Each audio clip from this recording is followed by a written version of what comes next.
मिरज तालुक्यातील पद्माळे स्मशानभूमी शेजारील कृष्णा नदीपात्रात गेल्या 16 दिवसांपासून बेपत्ता झालेल्या वृद्धाचा कुजलेल्या अवस्थेत मृतदेह आढळून आला.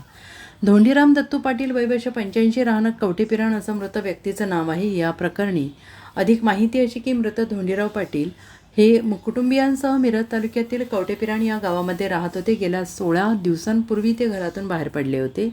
पाटील हे घरी न आल्याने त्यांच्या कुटुंबियांनी ते हरवल्याचे, बेपत्ता झाल्याची फिर्याद सांगली ग्रामीण पोलिसात दिली होती. शनिवारी एका व्यक्तीचा मृतदेह पद्माळे गावातील स्मशानभूमीजवळ कृष्णा नदी पात्रात तरंगताना आढळला आणि या घटनेची माहिती पोलीस, स्थानिक नागरिकांनी स्पेशल रेस्क्यू फोर्स आपत्कालीन पथक पोलिसांना दिल्यानंतर पथक तात्काळ घटनास्थळी दाखल झाले. सांगली ग्रामीण पोलिसांनी स्पेशल रेस्क्यू फोर्सच्या अथक प्रयत्नातून नदीपात्रातील कुजलेल्या अवस्थेतील मृतदेह सुरक्षितरित्या बाहेर काढून पुढील वैद्यकीय प्रक्रियेसाठी सांगलीतील शासकीय रुग्णालय कळवणे इथे पाठवण्यात आला. पाटील यांच्या नातेवाईकांना बोलावून मृतदेहाची ओळख पटवण्याचं काम सुरू होतं. त्यानंतर आवश्यक पंचनामा आणि इतर कायदेशीर प्रक्रिया पूर्ण करून मृतदेह नातेवाईकांच्या ताब्यात देण्यात आला. Bureau report, SBN Marathi, कवठेपिराण.